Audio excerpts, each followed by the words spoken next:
Halo teman-teman semua, kenalin aku Muhammad Naufal, mahasiswa Sistem Teknologi Informasi di Institut Teknologi Bandung. Kali ini aku bakal bahas mengenai rekonstruksi sinyal. Jadi rekonstruksi sinyal ini adalah lanjutan video dari bahasan kita di video kemarin mengenai sampling.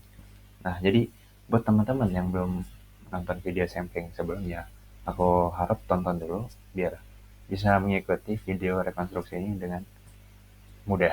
Oke. Nah, nanti apa sih yang bakal kita bahas di rekonstruksi ini? Jadi di rekonstruksi sinyal ini kita bakal bahas mengenai perubahan kembali sampel signal yang kemarin bentuknya itu kita ubah menjadi discrete. Kita balikkan lagi bentuknya menjadi continuous seperti sinyal yang pertama kali kita terima. Oke, langsung aja kita bahas mengenai rekonstruksi sinyal. Nah, jadi sebelum itu kita review dulu mengenai sampling. Nah, di sampling kemarin kita itu mengkonvolusikan message signalnya dengan sebuah impulse response. eh, kita konvolusikan, setelah kita konvolusikan, nanti kita mendapatkan sampel sinyal yang discrete tadi yang kita pengen. Nah, di sampling ini juga kita dapat sebuah teorem baru, yaitu yang namanya Nyquist theorem. Nah, di Nyquist theorem ini bilang bahwa sampling frekuensi itu nilainya itu harus lebih besar atau sama dengan 2 kali maksimum frekuensi dari continuous time signalnya itu. Nah, kalau teorem ini nggak terpenuhi, nanti bakal terjadi yang namanya aliasing. Nah, nanti kita juga bakal bahas mengenai aliasing di akhir video. Di aliasing ini kita bakal bahas mengenai hmm, kondisi yang terjadi di mana ketika kita merekonstruksi itu ternyata sampel yang pengen kita konstruksi itu terjadi aliasing. Nah, nanti kita bahas. Oke. Nah, sudah review singkat mungkin teman-teman udah ngerti. Selanjutnya kita bakal lanjut membahas tentang rekonstruksinya itu. Nah, jadi rekonstruksi atau juga bisa disebut sebagai interpolasi bisa dikatakan sebagai mengembalikan discrete time signal ke continuous time signal menggunakan yang namanya low pass filter. Nah, dalam domain waktu, rekonstruksi itu merupakan konvolusi dari impulse train dari sampel dengan impulse respon dari low pass filternya. Nah, kalau teman-teman lihat di gambar yang aku tunjukin, itu secara idealnya dalam proses rekonstruksi itu yang kita pengen di mana message yang bakal kita recover itu sama persis sama message yang kita terima. Itu kita biasanya gunakan yang namanya ideal low pass filter dengan dimana kita menggunakan sebuah sync function dengan cutoff frekuensinya itu sama dengan omega c. Nah, kalau teman-teman lihat di gambar itu yang di bagian bawah kiri, itu teman-teman lihat dalam domain waktu bentuk sync function itu seperti bergelombang seperti itu. Nah, nanti dalam kondisi idealnya itu kita mengkonvolusikan tadi si sinyal eh, sinyal sampel dengan impulse respon si sync function ini dan nantinya kita menghasilkan sebuah message recover yang sangat sempurna. Tapi dalam kenyataannya enggak semudah itu teman-teman. Karena kenapa enggak semudah itu? Karena di dalam sync function ini kita harus perlu tahu dulu eh, bentuk sinyal di masa lalu dan di masa depan di waktu yang tidak terbatas itu gimana bentuknya. Jadi kita itu semacam perlu sebuah pintu Doraemon buat tahu gimana bentuk sinyal di masa depan dan sinyal di masa lalu agar bisa kita rekonstruksi menggunakan ideal low pass filter. Jadi sebenarnya di dunia nyata itu sangat susah dan tidak mungkin untuk diimplementasikan. Nah, dalam low pass filter di dalam rekonstruksi ini maksud saya itu ada beberapa metode. Yang pertama itu namanya zero order hold.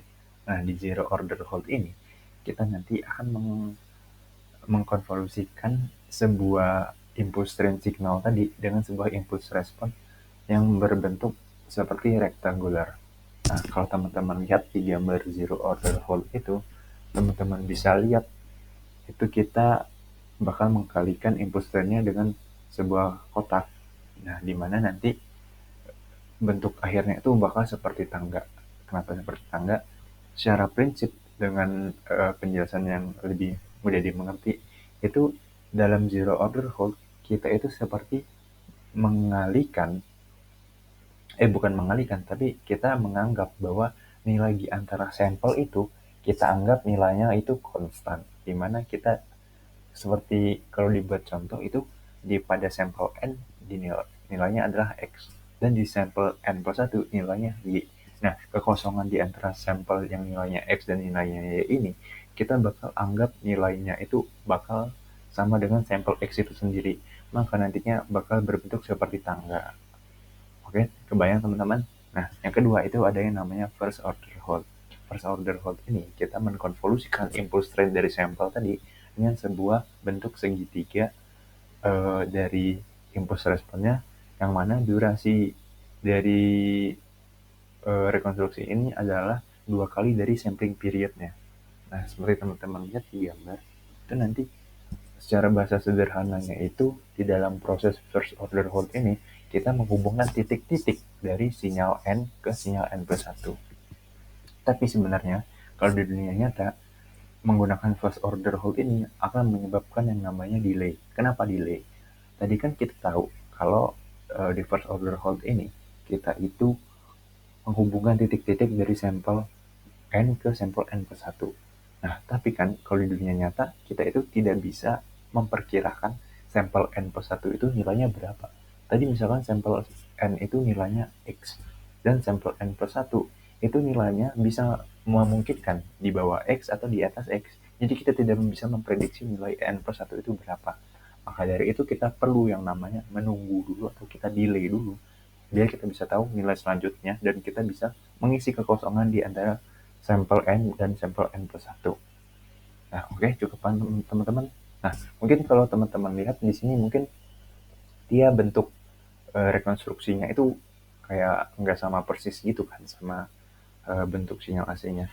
Nah, tapi sebenarnya di dalam dunia nyata itu ada yang namanya low pass filter yang bikin proses rekonstruksi menggunakan zero order hold dan first order hold ini menjadi lebih smooth lagi, bentuknya kayak lebih mirip sama sinyal aslinya. Nah, tapi itu di luar bahasan kita saat ini, dan kita bakal bahas lebih lanjut itu agak sedikit matematis mengenai rekonstruksi. Nah, di proses rekonstruksi sinyal ini bakal aku ambil menggunakan ideal low pass filter agar teman-teman tuh lebih terbayang sebenarnya bentuk yang kita pengen itu bentuknya seperti apa. Nah, tadi seperti yang sudah aku jelasin tadi, proses rekonstruksi sinyal itu kita mengkonvolusikan sampel signal impulse train tadi dengan sebuah impulse response. Nah, di sini kita sebutnya ST sebagai sampel dan HT itu sebagai yang mengkonvolusikannya impulse response tadi. Dengan kita harap kita pengen sebuah message recover yang sama persis sama sampel yang kita terima sebelumnya. Nah, oke, di impulse response-nya itu dalam bentuk domain tadi yang sudah aku jelasin, bentuknya itu adalah sinc function. Kalau kita Fourier transform, bentuknya itu bakalan seperti rectangular yang memiliki cutoff frekuensi itu omega c, dan nilai h omeganya itu adalah periode dari sampel. Teman-teman ingat kan kalau Fourier transform itu kita mengubah domain waktu menjadi domain frekuensi. Oke, nah jadi nanti kita akan bakal mengalihkan dalam domain frekuensi itu, kita akan kalikan dulu S omeganya dari sampel tadi kita Fourier transform jadi S omega, kita kalikan dengan H omega. Oke? Nah, tujuan dari rekonstruksi signal tadi yang sudah aku bilang, kita itu pengen dapat recover message signalnya itu sama persis sama message signal yang awal. Jadi nanti kita kalikan S omega yang nilai sampling sampling rate-nya itu 1/TS, kita kalikan dengan H omega, di mana nilainya itu tadi kalau teman-teman lihat nilainya tadi itu adalah periode dari samplingnya itu. Nanti kita mendapatkan message signal yang di recover itu adalah 1. Oke, ini adalah tujuan akhir kita. Nah, dari konstruksi sinyal itu, kondisi idealnya ketika kita mengkalikan H omega dengan S omega, itu bentuk perkaliannya itu seperti ini, di mana cut-off frekuensinya itu lebih besar dari omega M dan lebih kecil dari omega X dikurang omega M. Nah, bentuknya nanti ketika kita kalikan bakal seperti segitiga di dalam kotak biru itu secara sederhana. Kalau aku bilang itu secara sederhana seperti itu. Jadi ada segitiga, habis segitiga itu bakal ada garis yang nilainya 0. Itu kondisi idealnya. Nah, tapi ada juga kondisi di mana nilai omega m-nya itu sama dengan cut off frequency. Nah, di sini nanti bentuknya itu bakal di dalam kotak birunya itu nanti kotaknya itu bersih segitiga yang segitiga gitu. Jadi kayak nanti ketika impuls trennya digabung, nanti dia seperti segitiga yang rapat, berbeda sama yang kita bukan berbeda sih, tapi bentuknya itu lebih rapat gitu. Nah, sebenarnya ini itu cukup riskan karena bisa menimbulkan yang namanya aliasing. Kenapa aliasing? Karena bisa saja kalau sampling rate-nya itu cukup cepat, takutnya itu bakal terjadi aliasing sehingga segitiga-segitiganya tuh kayak nyatu gitu. Bahasa sederhananya gitu. Oke. Nah, yang kedua itu ada kondisi di mana nilai cut-off frekuensinya itu sama dengan omega S dikurang omega M. Nah, ini sebenarnya kondisinya juga nggak apa-apa. Bentuknya bakal mirip sama message yang di recover.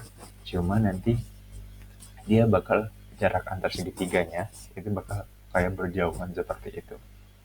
Tapi message recovernya tetap sama-sama dengan message yang di awal kita terima. Nah, ada kondisi yang enggak ideal di mana nilai cutoff frekuensinya itu lebih kecil dari maksimum frekuensinya. Nah, hal ini bakal menyebabkan di mana ketika kita merekonstruksi bentuk segitiganya itu enggak sempurna, di mana yang kita pengen itu bentuk recover message-nya itu segitiga.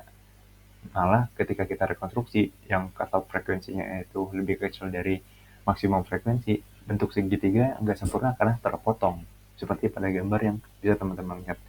Nah, dari situ nanti kita bakal dapat sebuah message sinyal yang enggak sempurna, di mana tadi yang udah aku bilang bentuknya segitiganya itu terpotong, bukan segitiga yang sempurna. Bahasa sederhananya seperti itu. Nah, kondisi yang enggak ideal yang kedua itu ketika nilai cutoff frekuensinya itu lebih besar dari sampling rate dikurang sama maksimum frekuensinya. Nah, di mana nanti ketika kita gabungkan bakal terbentuk kayak apa ya namanya? Kayak bentuk segitiga baru ketika kita hubung-hubungkan karena ada garis tambahan ketika kita melakukan rekonstruksi tadi.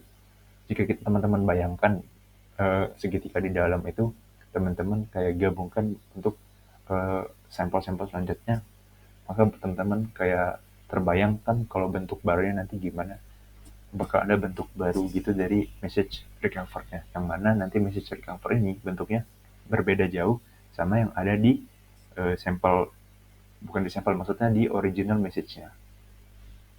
Nah, itu adalah jadi kondisi-kondisi yang ideal dan tidak ideal ya. Nah, bagaimana jika dari awal sampel signal itu menyalahi si Nyquist theorem tadi, di mana nilai omega S-nya itu harus lebih besar sama dengan 2 kali omega M. Nah, kalau kita memenuhi Nyquist theorem, bakal nggak terjadi yang namanya aliasi, dan bentuk samplingnya itu bakal sempurna, seperti gambar yang di atas. Nah, ketika kita nggak memenuhi Nyquist theorem tadi, nah bakal terjadi yang namanya aliasing, di mana bentuk segitiganya bakal overlapping. Kalau teman-teman lihat seperti pada gambar, bentuknya nggak sempurna karena saling bertumpukan. Apa masalahnya ketika kita rekonstruksi dari overlapping tadi, kita bakal mengambil sebuah sampel signal yang mengambil bagian dari sampel lain. Jadi bentuknya itu segitiga, terus ada naik ke atas gitu. Jadi dari sini terus gini lagi, kalau teman-teman lihat di gambar itu bentuknya segitiganya nggak sempurna. Jadi nanti ketika di rekonstruksi bentuknya bakal nggak sama message recover sama dengan yang message recover jika dibandingin sama message original ya. Oke teman-teman, itu tadi pembahasannya. Mungkin selanjutnya aku kasih tahu gimana nanti bentuknya kalau sudah direkonstruksi. Jadi ketika sudah direkonstruksi, kalau yang memenuhi Nyquist theorem, tadi original signalnya itu bakal bisa direkonstruksi ulang karena memenuhi Nyquist theorem. Kalau teman-teman lihat di gambar itu, tadi si discrete sampelnya itu bisa kayak mengasih alur buat si garis continuousnya untuk membuat rekonstruksi sinyal yang sama persis. Tapi ketika dia menyalahi Nyquist theorem, itu dia bakal membuat sinyal baru, bukan sinyal baru, kayak gelombang baru, di mana panjang gelombang itu berbeda dari apa yang original signal berikan. Jadi dia kayak, kalau teman-teman lihat bentuknya di original sampelnya, di original message-nya itu nilai apa, bentuk gelombangnya itu rapat, tapi ketika menyalahi dia malah bentuknya renggang karena dia membentuk bentuk baru dari sinyal yang di recover, sehingga bentuk message recovernya bakal tidak sama message originalnya. Nah, itu tadi alasan kenapa ketika kita melakukan ketika terjadi aliasing pada samplingnya, nanti bentuk rekonstruksinya juga bakal berbeda. Nah, itu tadi materi yang aku jelasin itu udah cukup sampai situ aja. Tadi kita sudah bahas mengenai rekonstruksi, kita juga sudah review sampling sedikit, bagaimana rekonstruksi bekerja, ideal low pass filter, gimana kita sebenarnya pengen dapetin sebuah rekonstruksi yang bagus, dan sebenarnya itu nggak mungkin tercapai karena kita butuh tadi pintu Doraemon. Dan juga kita menjelaskan tadi kenapa ketika kita terjadi aliasing itu kita tidak bisa merekonstruksi ulang bentuk dari message yang sebenarnya. Oke teman-teman, terima kasih sudah nonton video ini. Mohon maaf bila ada kata-kata yang belibet karena aku juga baru belajar. Semoga teman-teman yang nonton ini bisa berguna. Buat teman-teman yang baru tahu channel aku juga, semoga bisa bermanfaat, dan semoga juga kita bisa bertemu di video selanjutnya. Oke, terima kasih. Nama aku Muhammad Nafal. Sampai berjumpa di video selanjutnya. Dadah.